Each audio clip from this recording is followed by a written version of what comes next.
Se você fosse mergulhar nos oceanos do Mioceno de 23 até 3,6 milhões de anos atrás, é muito provável que sua última visão seria uma barbatana gigante, de 3,5 metros de altura. Dependendo, poderia ser até pior, que a sua última visão poderia ser ver um tubarão gigantesco, com uma mandíbula de 3,2 metros de altura e 3,4 metros de largura, podendo te engolir inteiro sem nenhuma dificuldade. Este é o maior predador da história, o famoso Otodus megalodon, o maior tubarão que já existiu e o maior macropredador que já existiu. Mas existe muito mais coisa sobre esse hiperpredador para torná-lo impressionante e carismático, sendo um dos mais amados da atualidade. Nesse vídeo, nós veremos tudo sobre o Otodus megalodon, tanto como ele surgiu, como ele foi extinto e várias descobertas paleontológicas. Hoje veremos até várias estimativas propostas para seu tamanho no passado. O megalodon já teve vários tamanhos e aparências diferentes ao longo do tempo. Isso porque nosso querido Mega só deixou seus dentes e algumas vértebras e suas mandíbulas gigantes como prova de sua existência.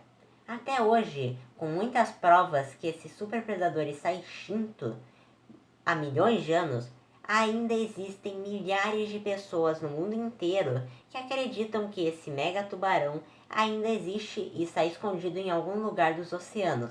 Mas ficará evidente que sua extinção não só definitivamente aconteceu, como impactou totalmente a fauna dos mamíferos modernos atualmente. Resultado, os oceanos que conhecemos hoje. Mas faz com que a morte do megalodon não seja só uma curiosidade ou um debate inflamado, e sim uma peça central para entender por que existem baleias azuis, que são os maiores animais de todos os tempos. Além disso, não basta saber como ele se extinguiu, mas também o porquê e quais foram as causas de sua extinção. Então agora nós vamos saber como esse gigante caçava, como ele viveu e como foi sua extinção. Então pega a máquina do tempo e vamos para o Mioceno, destino a 23 milhões de anos atrás. Uma das primeiras coisas mais icônicas e mencionadas no Megalodon, e o que chamou muita atenção das pessoas, é seu tamanho absurdo, que atualmente, segundo as estimativas, seria de 24,3 metros de comprimento, sendo o tamanho de 2 ônibus enfileirados. Lembrando que normalmente um ônibus tem entre 10 e 12 metros. Lembrando que o ônibus que eu peguei aqui são de 12 metros. E ainda sobra espaço, 30 centímetros no caso. Porém, muitos acham que esse tamanho é muito grande e absurdo e preferem usar a média do megalodon, que é de 18 e 20 metros de comprimento, o que continua sendo gigantesco, se comparando com qualquer predador e tubarão da atualidade. Mas não só é seu tamanho que torna ele assustador, que seu peso máximo proposto foi de 94 até 104,5 toneladas, e a média seria de 60 a 70 toneladas. Dentes. As principais provas da existência do megalodon são com certeza seus dentes. Inclusive, seu nome, traduzindo do latim, é literalmente dente grande. O que seria mentira, porque seus dentes não são grandes, sim gigantescos. Isso porque os maiores exemplares de dentes de megalodon superam facilmente os 30 centímetros de comprimento, sendo tão grandes quanto o rosto humano. Cada detalhe dos seus dentes são cruciais para entender a vida desse animal, já que são praticamente tudo que sobrou dele. As principais características dos dentes do megalodon são dente imenso em forma triangular, serrilhações finas nas laterais cortantes, uma face lingual ou interior com ceja, uma face labial ou exterior, levemente concava ou reta, e uma parte superior larga em formato de V. Diferente da maioria dos vertebrados, os tubarões não têm esqueletos ósseos verdadeiros, sendo peixes cartilaginosos. Como os tubarões atuais, raros e quimeras, a consequência disso é que a cartilagem é um tecido muito menos mineralizado, e por consequência o torna muito mais difícil e complicado de se fossilizar. E por isso que muitos dos vertebrados que a gente encontra, é muito raro achar fóssil deles. E sim os seus dentes, que são mais comuns porque eles são mais recentes, além das mandíbulas e algumas poucas vértebras. Classificação. O megalodon é classificado no reino Animalia, que são os animais, são organismos multicelulares, eucariotos, blá blá blá, todo mundo já sabe disso. O filo do megalodon é o Chordata, que são dos vertebrados, os anfíxos e os sonicanos. São os animais caracterizados pela presença de uma simetria bilateral. É isso daí. Outra classificação do megalodon, que ele é classificado na classe Chondrichthyes, que inclui todos os peixes cartilaginosos, como por exemplo os tubarões, e principalmente o tubarão branco. Ele também é classificado na ordem dos laminiformes, que são a principal ordem dos tubarões, como por exemplo o tubarão branco. Outra classe aí, que o megalodon faz parte, é a família Otodontidae, que é a família dele, que é uma família extinta de tubarões gigantes, como por exemplo o megalodon, Otodus obliquos e Otodus jubutensis. E por fim, ele é classificado como sendo do gênero Otodus. É um gênero extinto de gigantescos tubarões laminiformes, que viveram do Paleoceno até o Plioceno. Registros antes da descoberta. Os primeiros registros escritos do megalodon sobre o megalodon ou relacionado ao megalodon datam do ano 73 por povos romanos, pelo autor naturalista romano Plínio. Na obra ele descreve os dentes de megalodon, tudo bem que eles não sabiam que eram dentes, mas tudo bem, como sendo muito parecidos com línguas humanas gigantes petrificadas. No século XII, pensando que os dentes seriam uma espécie de amuleto, eles usaram os dentes para fazer algumas magias, ou negócio de culinária, basicamente. E foram encontrados registros de dentes de megalodon que foram modificados por indígenas para fazer lanças, flechas, facas e outras coisas. Porém, infelizmente, como muitos desses povos dos indígenas americanos, infelizmente, como eles não tinham um alfabeto, negócio de escrita, a gente infelizmente não sabe qual que era o significado dos dentes do megalodon para os indígenas em si. Mas a gente sabe que muitos indígenas usaram os dentes de megalodon para estar fazendo essas armas. Relação do megalodon com suas presas. O Otodus megalodon não era apenas grande, ele era especializado. Sua principal fonte de alimentos eram mamíferos, principalmente baleias primitivas, golfinhos ancestrais, focas, gigantes e até outros grandes predadores dos mares do Mioceno. Marcas de mordidas encontradas em fósseis de baleia mostram um padrão claro. O megalodon não atacava aleatoriamente, ele visava nadadeiras, cauda e caixa torácica, incapacitando suas presas antes do golpe final. Era uma caça brutal, mas extremamente eficiente. Sua mordida é considerada a mais poderosa já estimada em um animal, podendo ultrapassar as 18 toneladas de força, capaz de esmagar ossos grossos com facilidade, além de suas serrilhas laterais criarem um efeito serra, causando hemorragia severa. Ou seja, o bicho, ainda além de esmagar os ossos do animal, ainda fazia o bicho ficar com hemorragia, mano. Aí é foda também, né? Esse domínio absoluto moldou toda a fauna marinha da época. Baleias evoluíram para crescer mais, nadar mais rápido e migrar para águas frias. O medo deixou marcas na evolução. Se existiu um animal capaz de enfrentar o megalodon de igual para igual, esse animal foi o Leviatã Melvillei, um cachalote predador gigantesco, armado com dentes funcionais de mais de 30 centímetros, um crânio colossal de 3 metros e músculos adaptados para combates violentos, diferente das baleias modernas. O Leviatã era um caçador ativo, não um filtrador, com cerca de 17,5 metros de comprimento e 62 toneladas. Ele sim oferecia um desafio real para o megalodon. Esses dois titãs viveram no mesmo período e nos mesmos oceanos.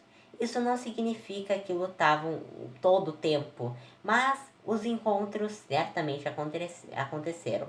Um confronto entre Megalodon e Leviatã seria um choque de estilos. De um lado, velocidade, mordida e precisão. Do outro, inteligência, impacto e resistência. Quem venceria? Provavelmente não existia um vencedor garantido. A idade, o tamanho, o ambiente e quem atacasse primeiro faria toda a diferença. O Oceano do Mioceno era um campo de guerra, porém é provável que o Megalodon ganhasse na maioria das vezes.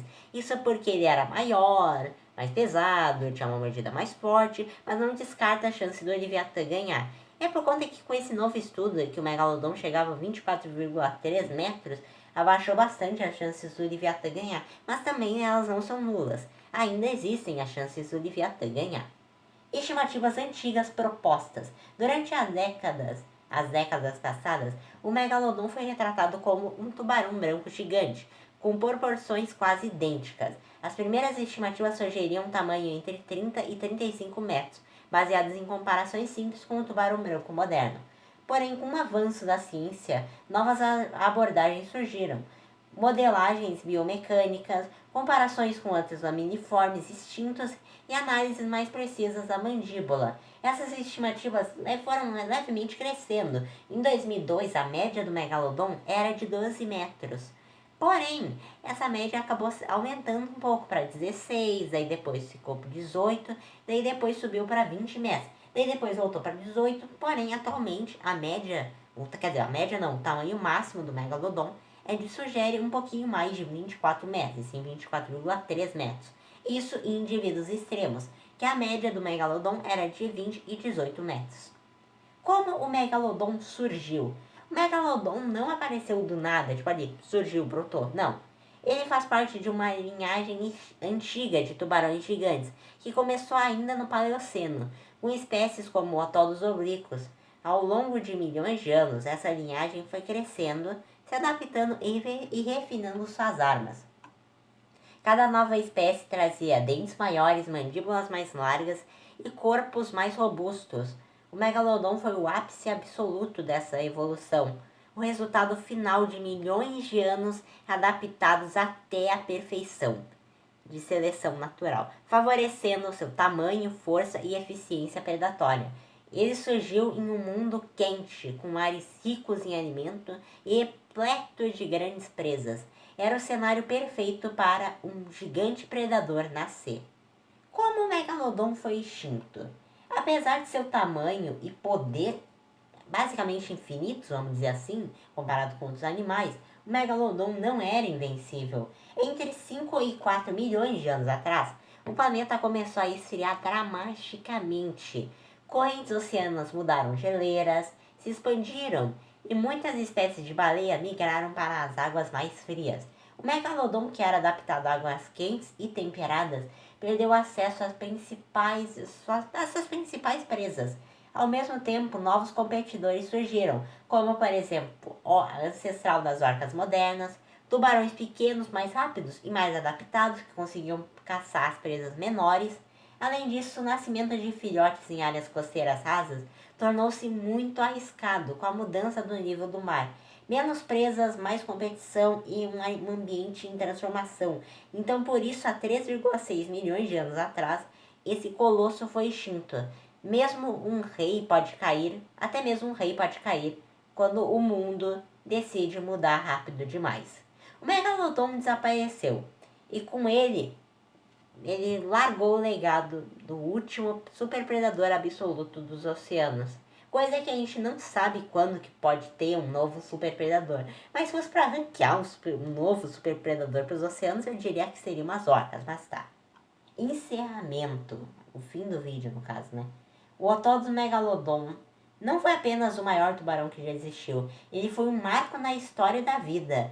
Um predador que juntou a evolução de milhões e milhões de anos, refinada até a perfeição, até não ter nenhum erro. Um máximo de tamanho, um máximo de força, e por isso ele foi um marco na história da vida. O maior carnívoro que já existiu. Um animal que moldou oceanos inteiros e viveu no mundo inteiro, dominou totalmente todos os mares do planeta Terra, espalhando terror e pavor por todos os lugares que ele passava e influenciou a evolução de espécies que viviam até hoje. Sua extinção abriu espaço para o surgimento das baleias gigantes modernas e redefiniu o equilíbrio dos mares. Se o megalodon ainda existisse, ele traria pavor e ainda provavelmente poderia sofrer muito para os seres humanos, que a gente ia poder fazer várias coisas com ele. Mas calma, vamos estar analisando um pouco melhor a situação. Muito provavelmente, se ele ainda existisse, as grandes baleias muito dificilmente existiriam. Quando eu digo as grandes baleias, são as gigantes de hoje, como por exemplo, a baleia azul, que tem os 30 metros, a baleia fin, que tem 27 metros, e a baleia sei, que tem 20 metros. Com um megalodon de 24 metros, média de 20 metros, é muito provável que ele caçasse esses animais. Seja em bando, que eu acho muito improvável dele caçar em bando, que ele conseguiria facilmente caçar uma baleia azul na fase adulta, ele poderia armar uma emboscada ali, não digo matar em uma mordida, mas que iria conseguir fazer um ferimento letal em uma mordida e depois iria finalizar nas outras. Isso é fato, não é óbvio, não tem como a baleia azul se defender tão bem do megalodon se ele ainda existisse. Na verdade, a baleia azul nem ia existir, ia ser bem menor se o megalodon ainda existisse. Inclusive, muitos de vocês verem aí um vídeo por aí falando: o megalodon caçava baleias azuis. É fake. Que a baleia azul não existia na época do megalodon. Que ela só foi surgir 1 milhão de anos depois da extinção do megalodon.